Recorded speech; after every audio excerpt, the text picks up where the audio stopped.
Hi everybody, this is Mrs. Ellsworth.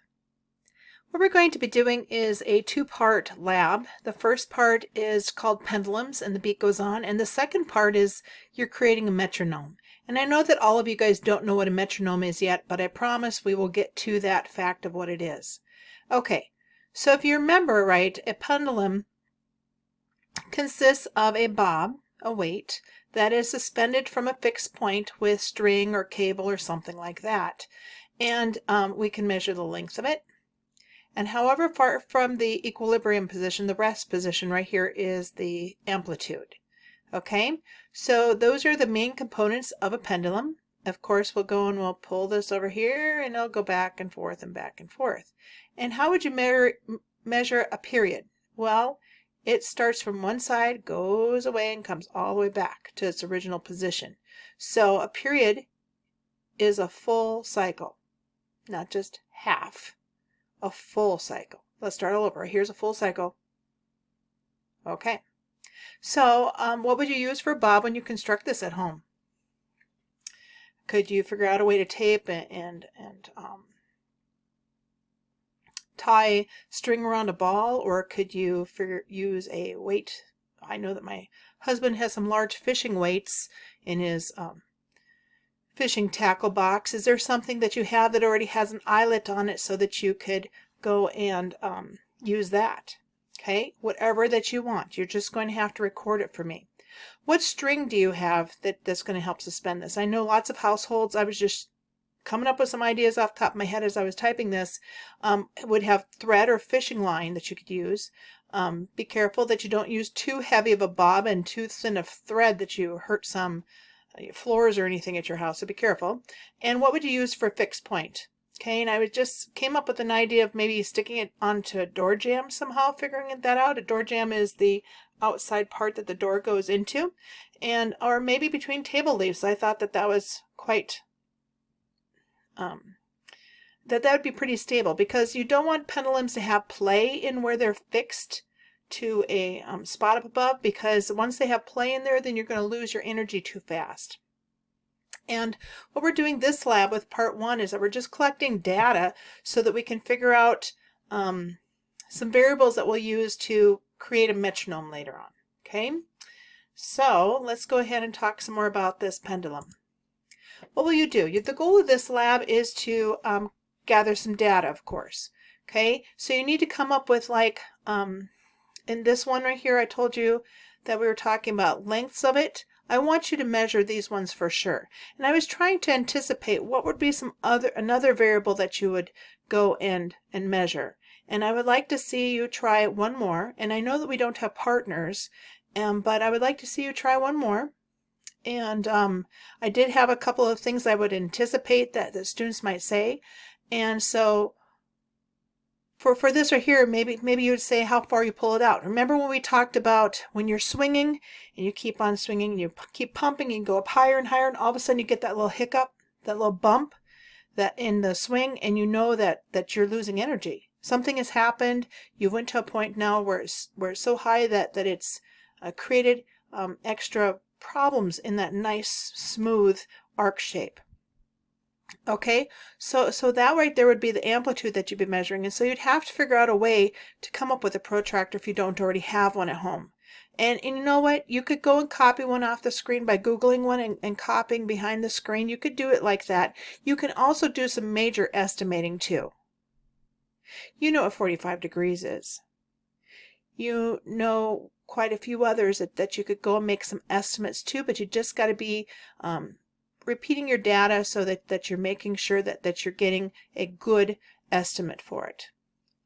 Okay, another thing that I thought is that maybe students would think the mass. Maybe the mass of your bob would matter. So now you don't have a balance at home, but we can do some things by asking other family members, hey, feel this one. Which one feels the heaviest? You know, and then you could come up with a good trend, at least 3 data points with that, and that could help you come up with a trend. Okay, of course you don't want to do everyone just one time. You need to go and do it a few times to get an average. Okay, so when you're measuring these at the different lengths, notice for length I wouldn't put on 1, 2, 3, 4, 5 lengths here. That's a good try. But you'd want to go in and measure the period a couple of times. And you don't just measure just one period with all these.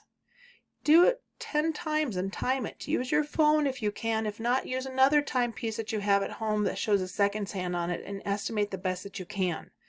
Okay? I assume that a lot of people have timers on their phones and that they can use that. That it won't be using any data. Okay. So, you'll go and test it twice. Once with the length of the string and your bob, and you'll be measuring the period. Average of 10 periods. Keep on measuring it. How many seconds does it take, and so on. Okay? Then you'll also be measuring the period again. How long it takes for it to go back and forth. Okay, what other variable would you use? I just mentioned two that I figured that lots of students would want to use, because how many variables can you measure with a pendulum? So I was trying to anticipate. In class, we would have tried to come up and brainstorm some ideas, but we're not in class, so we're doing the best we can. And I know that you guys will be calling each other, some of your buddies too, and that's fine too. But you do have to gather the data. Okay? So maybe you can have a parent help you or a sibling help you if it's too difficult to measure the data while pulling it out and letting it go. But I have a feeling that we'll do just fine here. So when you gather the data here, notice I was nice enough to put x-axis for the period each time. Okay, y-axis is the other variable that you're testing. Okay, so when you do that, you will gather the period of a pendulum and measure the distance of the pendulum. If you have to use standard measurements at home, like with a tape measure, because that's all you got, that's fine. That's just fine. Okay? I didn't know what to pick for things on the side here, but you will then need to graph that information to two graphs. The first column is the y-axis, okay, and that is your period on both of these. Okay? The first one would be the length of your bob, or string and bob. Include that bob in that measurement. And then this other one is whatever variable that you choose. So what am I going to ask from you? I want you to give me information on, well, let's type this up right now. Okay, for part one, we just have a couple of things that I need from you to submit it, and it's going to take a little bit. In fact, I should have wrote on here too, so make a note to yourself. I will also do it on classroom announcements. I expect this to take 3 class periods because our class periods are expected to be smaller. It says in the book that it would take 250 for this lab right here that we typically do, that it would typically take 2 50-minute periods, one to construct it and collect data, and the other one would be to analyze it. So I'm figuring that our class periods, we don't have partners, so I'll add another day to it, and you should be able to get it done quickly because you also don't have all those interruptions with all those noisy students in your classroom now. And I gave you some ideas because I tried to anticipate what the questions were. But let me go over what I want from you again. I need to see a recording of your setup of your pendulum and how it went. And don't worry about how your house looks or anything like that. Later on, I hope you don't judge me for that. This is crazy times. We've got a lot of people living in our house in a small little space and in extraordinary circumstances. Anyways, I want to see a recording of it. If you're worried about it, have a sibling hold up a sheet or something behind it so I can't see a mess or something like that. And also, you need to be wearing appropriate clothing.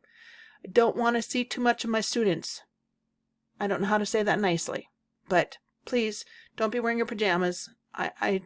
Please. Okay, so I want to see a recording of your pendulum setup. It doesn't have to be extremely long, but it has to be long enough for me to see quite a few periods go back and forth and back and forth. I want to see 2 data tables and 2 graphs of those 2 that I mentioned right back here.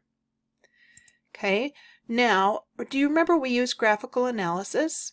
We had an app that we put on our Chromebook, and that was so nice because it automatically adjusted both your X and your Y axis. And then you could go take a picture of that again, just like what we did before with a snipping tool.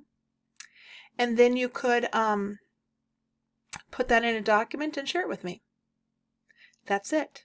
So for part 1, and I expect that to take 3 class periods, so that'll be Monday, Tuesday, and Wednesday at your wonderful distance learning time that you got here.